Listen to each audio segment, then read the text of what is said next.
வணக்கம் நண்பர்களே, தாங்க நங்கூரம். நான் முருகேசன். இந்த காணொலியை பார்க்கும் நண்பர்கள் தயவுசெய்து சப்ஸ்கிரைப் செஞ்சு உங்களுடைய மேலான ஆதரவை கொடுங்கள். நன்றி, வணக்கம். இந்த காணொலி மனிதநேயம், மக்கள் வளம், மண் வளம் பற்றி பேசுகிறது. மக்களை பற்றியே சிந்திக்கிறது. நாட்டுக்கு எது நல்லதோ அதை பேசணும் அப்படிங்கிறதான் அந்த குறிக்கோளோடு தான் இதை ஆரம்பித்தது. அதை ஆரம்பிச்சிக்கிட்டு 150 வீடியோஸ் போட்டோம். நல்லபடியாக தான் போய்கிட்டு இருக்குது. பார்க்குறீங்க, சப்ஸ்கிரைப் பண்ண மாட்டேங்கிறீங்க. சப்ஸ்கிரைப் பண்ணுங்கள். உங்களுடைய மேலான ஆதரவை கொடுங்கள். நன்றி, வணக்கம். இந்திய கூட்டணியின் வேட்பாளர், துணை குடியரசுத் தலைவருக்கான வேட்பாளர் சுதர்சன ரெட்டியை இந்தியா கூட்டணி அறிவிச்சிருக்குது. அந்த சுதர்சன ரெட்டியை நக்சல் லைட்டுகளினுடைய ஆதரவாளர், மாவோயிஸ்டுகளினுடைய ஆதரவாளர். யார் சொல்லியிருக்காங்க? இந்த மாதிரி சொன்னது நம்ம இந்திய தேசத்தினுடைய உள்துறை அமைச்சர் அமித்ஷா. அப்போ அந்த அமித்ஷாவுக்கு எவ்வளோ பெரிய நல்ல எண்ணங்கள் இருக்குது பாருங்கள். எவ்வளோ பெரிய இவர் உள்துறை அமைச்சரை, இவர் இந்த சுதர்சன் ரெட்டிங்கிறவர் நக்சல் ஆதரவாளரா இல்லை மாவோயிஸ்ட் தீவிரவாதிகளுடைய ஆதரவாளரா அப்படிங்கிறது எப்போ தெரியுது? இவர் துணை குடியரசுத் தலைவர் போட்டிக்கு தேர்தல் வேட்பாளராக அறிவித்ததுக்கப்புறம் அவர் சொல்கிறார். அப்போ இவங்களுடைய மென்டாலிட்டி என்ன? எதிர்த்து யாருமே நிற்கக்கூடாது, போட்டியே இருக்கக்கூடாது. இதுதான் இவங்களுடைய பேர். அந்த போட்டியே இருக்கக்கூடாதுங்கிறதுக்காக தான் இப்போ திருட்டுத்தனமாக ஓட்டை வாங்கி ஜெயிச்சு உட்காந்துருக்காங்க மேலே. இவங்க நேர்மையை ஜெயிக்கவே முடியாது. இனிமேல் எக்காலத்துலேயும் இவங்க நேர்மையை ஜெயிக்க முடியாது, நல்லா தெரிஞ்சு போச்சு. அது ஒரு காணொலி தனியாக போடுவோம். இப்போது இவர் எப்படியாப்பட்ட ஒரு உள்துறை அமைச்சராக இருக்கிறவர், உள்துறை அமைச்சருக்கு அன்பார்லிமெண்ட் வேர்ட்ஸ் எல்லாம் யூஸ் பண்ணலாமா? அதெல்லாம் செய்யலாமா? ஒரு முன்னாள் நீதிமன்ற நீதிபதியை பார்த்து நீங்கள் நக்சல் பாரிகளுடைய ஆதரவாளர் அப்படின்னா என்ன அர்த்தங்க? ஒரு கொடுமையா இல்லைங்களா? இது பார்க்குறதுக்கு நமக்கே இதாக இல்லை. ஒரு போட்டி வேட்பாளரை நீங்கள் போட்டியாளராக பாருங்கள். அவர் செய்கிறத விட எங்கள் வேட்பாளர் நல்லா செய்வார். அவர் பேசுகிறத விட எங்கள் வேட்பாளர் நல்லபடியாக மக்களிடம் பேசுவார், மக்களிடம் உரையாடுவார், மக்களுக்கான தேவையான சேவை செய்வார், இந்த நாட்டுக்கு சேவை செய்வார். அதனால் எங்கள் கூட்டணி வேட்பாளரை ஆதரிங்க அப்படின்னு சொல்லலாம். இருதரப்பு ஆட்களை விமர்சிக்கலாம், விமர்சித்து பிரச்சாரம் பண்ணலாம். அது வேறு விஷயங்க. அது போட்டி மனப்பான்மை. ஆனால் இவர் என்ன சொல்கிறாரு? ஒரு தீவிரவாத கும்பலோட கொண்டு போய் இவர் ஜாயின் பண்ணுறாரு. நல்லா யோசிச்சு பாருங்கள். இது எவ்வளவு பெரிய ஒரு மோசமான ஒரு செயல்னு பாருங்கள். உலகத்தில் எந்த ஒரு உள்துறை அமைச்சர், 150 கோடி மக்களுக்கு உள்துறை அமைச்சராக இருக்கக்கூடிய ஒரு மனிதர் இந்த மாதிரி அவசகுணமாக பேசலாமா? இந்த மாதிரி ஆபாசமாக பேசலாமா? இது அன்பார்லிமெண்ட் வேர்டு இல்லையா? அவர் முன்னாள் உச்சநீதிமன்ற நீதிபதியை பார்த்து இப்படி பேசினா என்ன அர்த்தம்? அது அப்போ அவர் வகித்த பதவி, முன்னாள் உச்சநீதிமன்ற நீதிபதியாக இருந்து அவர் இத்தனை ஆண்டுகள் இந்த நாட்டுக்காக செய்த சேவைகள் என்ன வருது? அப்போ உனக்கு போட்டியாக யாராவது கொண்டாந்து நிறுத்தினா அவன் மேலே குற்றச்சாட்டுகளை அள்ளி வீச வேண்டியது, சேரள்ளி பூச வேண்டியது, சகதி அள்ளி வீச வேண்டியது. இதுதானே பிஜேபியோட வேலை, இதுதானே சங் பரிவாரனுடைய வேலை, இதுதான் ஆர்எஸ்எஸ்காரனுடைய வேலை. நேரடியாக எதுக்க மாட்டீங்க, எதையுமே பேச மாட்டீங்க. இப்படி மறைமுக தாக்குதல், அவன் பேரை கெடுக்கிறது. பேரை எங்கே கெடுக்கிறது? இவன் தீவிரவாதிகளோட ஆதரவுலன்னா மக்கள் காண்டாயிருவாங்க அப்படின்னு. துணை குடியரசுத் தலைவரில் யார் ஓட்டு போடனா மக்கள் ஓட்டு போட போகிறதில்ல. மக்களவை, மாநிலங்களவை எம்பிக்கள் தான் ஓட்டு போட போகிறாங்க. ஆனால் அந்த எம்பிக்கள் ஓட்டு போடுறதுக்கே நீ வர்ற நீ அப்போ நீ என்னென்ன பண்ண மாட்டேன். சரி, நக்சல்பாரிகள், நக்சலைட்டுகள், மாவோயிஸ்டுகள் எப்படி வந்தாங்க அப்படின்னா, அவர்கள் இயற்கை ஆர்வலர்களாக இருப்பார்கள், மனிதநேயமிக்கவர்களாக இருப்பார்கள், கம்யூனிசத்தை உள்வாங்கியவர்களாக இருப்பார்கள், சோசலிச கருத்துக்களை உள்வாங்கியவர்களாக இருப்பார்கள். இந்த ஆதிக்க சக்திகள்லாம் ஒன்றா சேர்ந்துக்கிட்டு போய் அங்கே அந்த இதில் போயிட்டு காடுகளில், மலைகளில் போயிட்டு எங்களுக்கு இயற்கை வளம் வேணும், இந்த இயற்கை வளங்கள்லாம் நாங்கள் திருடணும், அதுக்காக நாங்கள் சுரங்கம் அமைக்க போகிறோம், அதனால நீங்களாம் வெளியே போங்க அப்படின்னு சொல்ல அது ஒரு பெரிய வரல. பேசணுன்னா விரிவாக பேசணும்னு நீங்களாம் சுருக்கமாக சொல்கிறேன். நான் இந்த ஆதிக்க சக்திகளை அரசாங்கத்தை கைக்குள்ளே போட்டுக்கிட்டு, அரசு அதிகாரிகளை கையில் போட்டுக்கிட்டு, இங்கே இவ்வளோ இடம் வேணும், இங்கே இவ்வளோ இடம் வேணும். மக்கள் நல்லா இயற்கை சூழ்நிலையில் மக்கள் வசிக்கிற இடம் காட்டில், மலையில், இயற்கை வளங்களை பொதிந்து வைத்திருக்கக்கூடிய மலைகளில், மேற்கு தொடர்ச்சி மலைகளில், கிழக்கு தொடர்ச்சி மலைகளில், இந்த மாதிரி மலைகளில் இருக்கிறவங்கெல்லாம் பழங்குடிகள், அந்த என்ன ட்ரைப்ஸ் பீப்புள், அவங்கெல்லாம் மலை ஜாதியினர், மலை பழங்குடியினர், ரொம்ப பழங்குடியினர். ஆதி காலத்துலேருந்து அங்கே மலையில் அங்கே தான் இருப்பாங்க, அங்கே தான் வசிக்கிறாங்க.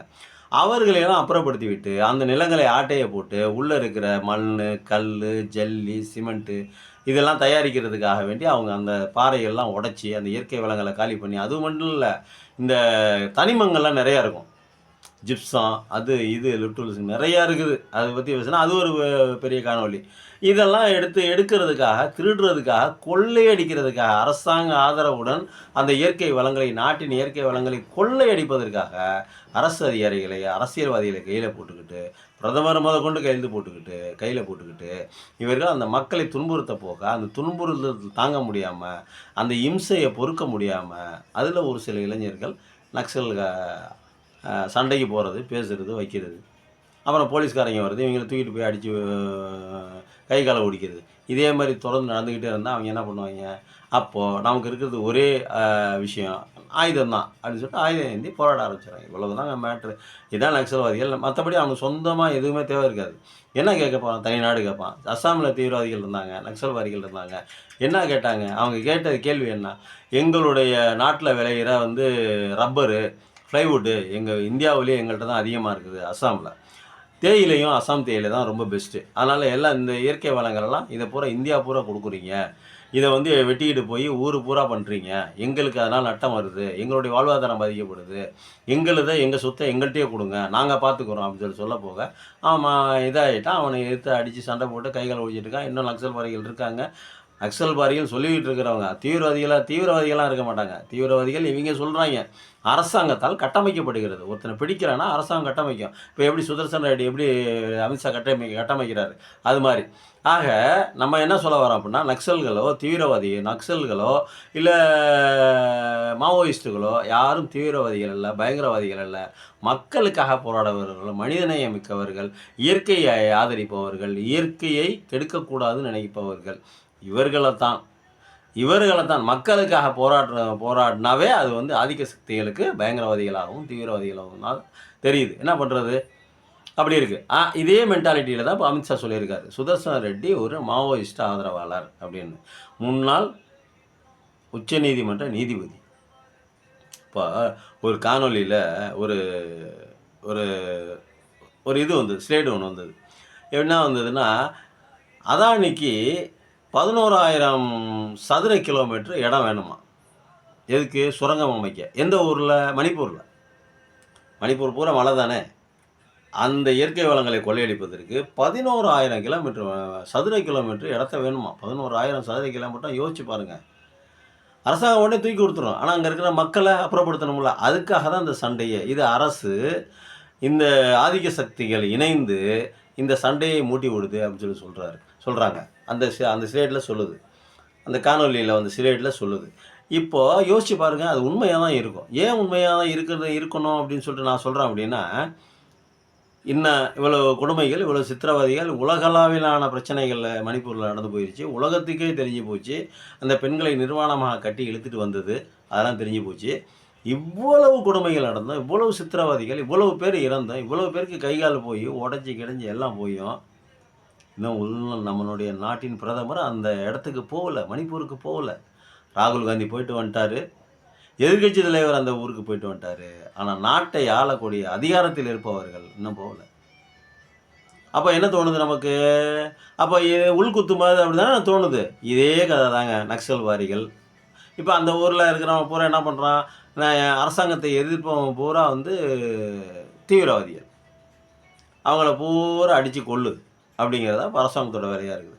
சரி, போய் ஒரு பிரதமர் போய் இங்கே வாப்பா, என்ன பிரச்சனை, எதுக்கு சண்டை போட்டுக்கிறீங்க, நான் இருக்கேன், என் சண்டை போடாதீங்க, உனக்கு என்ன பிரச்சனை, உன் இடம் தானே வேணும், நீ வச்சுக்க, எங்களுக்கு வேணாம், நல்லபடியாக எங்களுக்கு வரியை கட்டு, நாங்கள் அந்த வரியில் நாங்கள் அரசாங்கம் நடத்தினா போதும் அப்படின்னு சொல்கிறதுக்கு யோகியதை இல்லை. அதை பறித்து அவன் கார்பரேட் கையில் கொடுத்துடணும். அவன் எப்படியாவது அவங்க இருக்கிறவன் அடித்து கிடிச்சு எதுக்காக எப்படியாவது செத்துட்டு போகிறாங்க. இவன் கார்பரேட்டுக்காரன் பணம் சம்பாதிக்கணும், அவன் நல்லா இருக்கணும், அவன் மூலமாக தேர்தல் பாண்டில் பணம் வாங்கி இவங்க செல்வ செழிப்பாக கொளிக்கணும். இதுதான் நடக்குது நாட்டில். இதுக்கு தான் அமித்ஷா ஒரு எதிர்த்தரப்பு வேட்பாளரை நிறுத்துறதுக்கு கூட அவரால் ஜீரணிக்க முடியல. அப்போ என்னங்க ஜனநாயகம், போட்டி தானேங்க ஆரோக்கியமான விஷயம். கொடுமையாக இருக்குங்க, ரொம்ப நியாயம் பண்ணுறாங்க. நம்மெல்லாம் இன்னும் அடுத்த தலைமுறையெல்லாம் வாழ முடியுமா இல்லையான்னு தெரியல. இதே பிஜேபி, மோடி, சங் பரிவார் இந்த கும்பல்லாம் திருப்பி இன்னொரு தடவைலாம் ஆட்சிக்கு வந்தாங்கன்னாக்க இந்தியா சுடுகாடாக போயிடும், காடாக போயிடும், மக்களே வாழ முடியாத போயிடும். அந்த மாதிரி பண்ணுவாங்க. அவ்வளோ சித்திரவதை பண்ண போகிறாங்க மக்களை. அடுத்தாப்புல இன்னொரு விஷயம் வேற வெளியே பண்ணிட்டு இனக்கலவரம் இங்கே பயங்கரமாக இருக்கும். மதக்கலவரம் அதிபயங்கரமாக இருக்கும். சாதி கலவரம் அதிபயங்கரமாக இன்னும் வரப்போகுது அப்படிங்கிறாங்க. இவங்க ஆட்சிக்கு வந்ததுக்கப்புறம் இதெல்லாம் நிறைய அதிகரிச்சிருக்கு. அதெல்லாம் கூட்டி கழிச்சு கணக்கு போட்டு தான் அப்படி சொல்கிறாங்க. ஒரு எதிர்த்தரப்பு வேட்பாளரை அவரை போட்டி மனப்பான்மையாளராக பார்க்காம, போட்டியாளராக பார்க்காமல் ஒரு எதிரியாக காட்டுவது, தேச துரோகியாக காட்டுவது, நாட்டுக்கு ஆகாதவனாக காட்டுவது, தீவிரவாதி உடந்தையானவனாக காட்டுவது, எவ்வளோ பெரிய அயோக்கியத்தனம், முள்ள மாதிரித்தனம், முடிச்ச வைக்கத்தனம், பிக்காளித்தனம், எவ்வளோ கேவலமான புத்தி இந்த ஆளுங்கட்சியில் ஆளுமைக்கு இருக்கிறவங்களுக்கு. ஒரு உள்துறை மந்திரி அவருடைய ரேஞ்ச் என்ன, அவருடைய லெவல் என்ன, அதுக்கு தகுந்த மாதிரி பேச வேணாமாங்க. இந்த மாதிரியாக கேடுகட்ட வார்த்தையெல்லாம் பயன்படுத்துவாங்க ஒரு எதிர்த்தரப்பு வேட்பாளரை. உங்கள் வேட்பாளர் இது மாதிரி சொன்னால் உங்களுக்கு எவ்வளோ கோபம் வரும்? நன்றி, வணக்கம். மக்கள் தான் சிந்திக்கணும். அவங்க எப்படியா தான் பேசிகிட்டு இருப்பாங்க, எப்பயுமே இப்படி தான் பேசிக்கிட்டு இருப்பாங்க. அவங்க என்றைக்கு ஆட்சிக்கு 2014 வந்தாங்களோ அன்னையிலேருந்து இன்ன வரைக்கும் அவங்க வெறுப்பு பேச்சு தான் பேசுகிறாங்க. எதிர்த்தரப்புல இருக்கிறவங்க வெறுப்பு பேச்சு. அவங்க என்ன மாதிரியான பண்ணுறாங்க அப்படின்னு நம்ம மக்களாகிய நாம் தான் சிந்திக்க வேண்டும். இவர்கள்லாம் ஊருக்குள்ளேயே வரக்கூடாதுங்கிற லெவலுக்கு பண்ணணும். அதுக்கு மக்கள் சக்தியால் தான் முடியும். வாழ்க ஜனநாயகம். ஜனநாயகம் வாழணும். வாழ்க ஜனநாயகம். நன்றி, வணக்கம்.